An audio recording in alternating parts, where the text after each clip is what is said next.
We're talking about 17 kids in one classroom. All right, so Weapons doesn't just give us a horror mystery. It gives us a slow burn descent into absolute chaos, a small town nightmare that keeps getting stranger until the final 20 minutes hit you with violence, witchcraft, and just enough dark humor to make you question whether you should be laughing or screaming. It's the second solo feature from Cregger, and it builds this eerie, disconnected puzzle through multiple character perspectives. But it's that ending, the unraveling of Glattis' secret, the fate of the missing kids, and that final unsettling shot that's had people leaving the theater whispering, "What the hell did I just watch?" Welcome back to your nerdy show. I'm your host, Spoiler Master. Let's dig into how all the story threads finally connect, why Glattis took the children, and whether any of them are truly okay now. That happened right here in my town. A lot of people dying. The disappearance that starts it all. The hook is pure nightmare fuel. At 2:17 a.m., in the quiet little town of Maybrook, 17 third-grade kids from the same class all get out of bed, leave their homes, and vanish into the night. No explanation.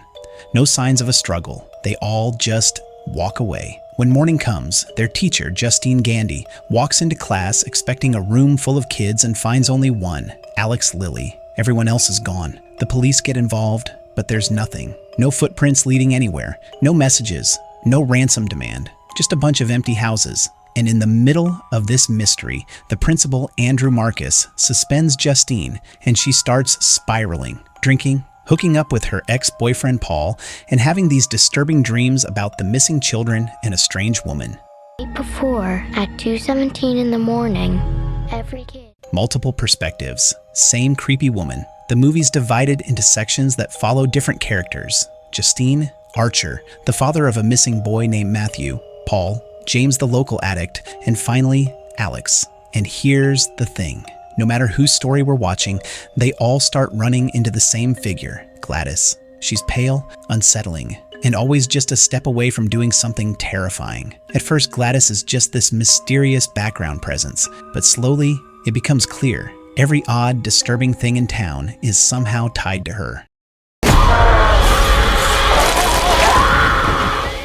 The clues start falling into place. Justine notices Alex's parents sitting completely unresponsive in their living room, like they're in some kind of trance. She pushes Andrew, the principal, to do a wellness check, but before anything happens, she falls asleep outside Alex's house and wakes up to find a woman, yes, Glattis, cutting a lock of her hair. Archer, desperate to find Matthew, starts tracking where the kids might have gone. He notices they were all heading in the same general direction but can't figure out the destination. James, the addict, stumbles into Alex's house one night thinking it's abandoned. What he finds is horrifying. Alex's parents, still in that zombie-like state, and in the basement. All the missing children standing perfectly still like mannequins. When James tries to sell this info to the police for a reward, Paul chases him down and drags him back to Alex's house. At this point, both Paul and James are pawns in whatever Glattis is doing. You know what? I think that's the first honest thing I've heard you say. You are the problem. Glattis's grip tightens. In a flashback, we finally see how Glattis came into Alex's life. She showed up at his family's doorstep, looking deathly ill, claiming to be his aunt. Out of pity, they let her stay. But then things got weird. His parents became vacant, emotionless shells of themselves, while Glattis suddenly looked healthier, stronger. One day, she lets Alex in on the truth, at least the kid-friendly version of it. She's been sick for a long time, but she's found a way to get better by drawing life from others. In this case, his parents. The problem, their energy isn't enough anymore. She needs more. And that's when she hatches her plan to summon Alex's entire class. She gets something that belongs to each of them, a hair, a toy, a keepsake, and uses it to cast a spell that makes them all get up at 2:17 a.m. and walk straight to her. That's why the disappearances happened at exactly the same time. Once she has them, she keeps them in the basement, standing frozen, while she drains their life force little by little. Alex has to feed them soup to keep them alive. I've never seen anything like that in my life. The gas station attack. The timelines finally collide at a gas station where Justine and Archer cross paths. Before they can exchange much information, Andrew Marcus, now fully possessed by Glattis after a creepy ritual, comes charging at them covered in blood. Andrew's rampage ends abruptly when he's hit by a car, but by then Justine and Archer have both realized the truth. All the kids were heading toward Alex's house. That's where this nightmare started, and that's where it's going to end. The house becomes a war zone. When they get to Alex's house, it's already set up like a death trap. Glattis has enchanted Paul and James to attack anyone who crosses certain lines of salt on the floor. Justine accidentally triggers the trap, and Paul lunges at her while James goes after Archer. The fight scenes here are brutal. Justine fends off Paul with a potato peeler at first, unsuccessfully, then finally shoots him with his own gun. She also takes out James, saving Archer's life. Meanwhile, Alex makes his own move. He's had enough of Glattis's games and decides to turn her magic against her. He sneaks into her room, grabs one of the thorny branches she uses for her spells, and wraps her hair around it. There's something very, very wrong going on. Breaking the spell, Glattis, in full control of Archer at this point, has him strangling Justine when she suddenly senses something's wrong.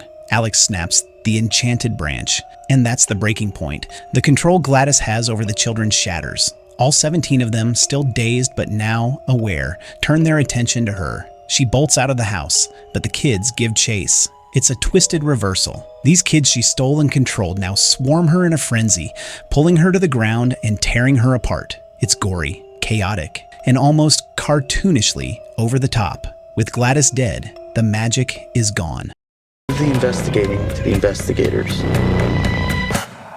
What happened to the kids? Once the dust settles, Archer finally finds Matthew. Alex moves in with another aunt, this one genuinely nice, and the children are returned to their families. But here's where the movie gets extra unsettling. The damage Glattis did doesn't just vanish. 2 years later, the child narrator tells us that Alex's parents are still in some kind of vegetative state, being fed soup by someone else. The kids, while physically fine, aren't completely back either. Some of them have started talking again, but not all. That final shot of Matthew, with his blank, unreadable expression, leaves you wondering, is he really okay?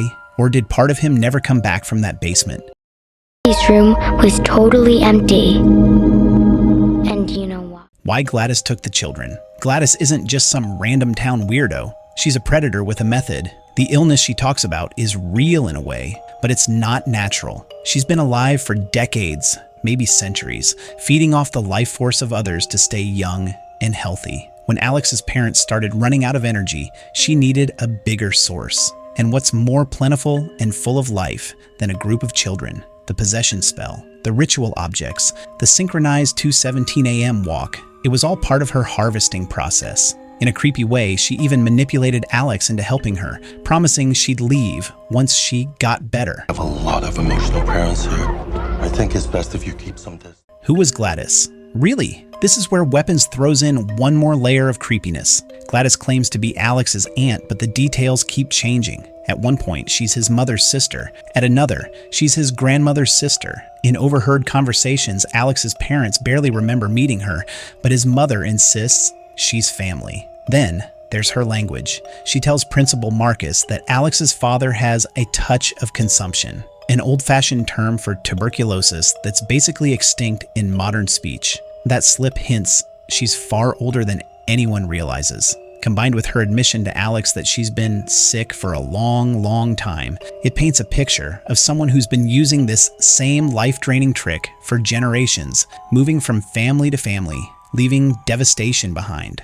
What, you want to get in my face? You want to threaten me? Nobody's threatening you right now. The dark humor thread. As grim as all of this is, Zach Cregger laces it with this uncomfortable, almost absurd humor. The violence is so extreme it borders on slapstick at times. The idea of children standing still for days while being spoon-fed soup is both disturbing and bizarrely funny. Even Glattis's nonchalant attitude, as if stealing life energy is just an inconvenient chore, plays into that weird tonal blend. It's the kind of humor that makes you laugh, then immediately think, should I have laughed at that? Why just her classroom? Why only her? The ending's unsettling takeaway. So what's the big takeaway from Weapons ending? First, the obvious. Glattis is dead, the spell is broken, and the kids are free. But freedom doesn't mean recovery. Some scars, magical or otherwise, don't fade. Second, the way the film withholds full explanations until the very end mirrors the character's own confusion. We never really know everything about Glattis, and that's what makes her so unnerving. And third, that final look from Matthew is a gut punch. Archer got his son back physically, but emotionally, mentally, spiritually, that's a whole other story. Weapons closes with just enough resolution to satisfy the villain's gone, the mystery's solved, but leaves you unsettled about what happy endings really mean in a story like this. And that's probably exactly what Zach Cregger wanted. Are you watching? Are you watching? No, what the heck, I'll laugh anyway.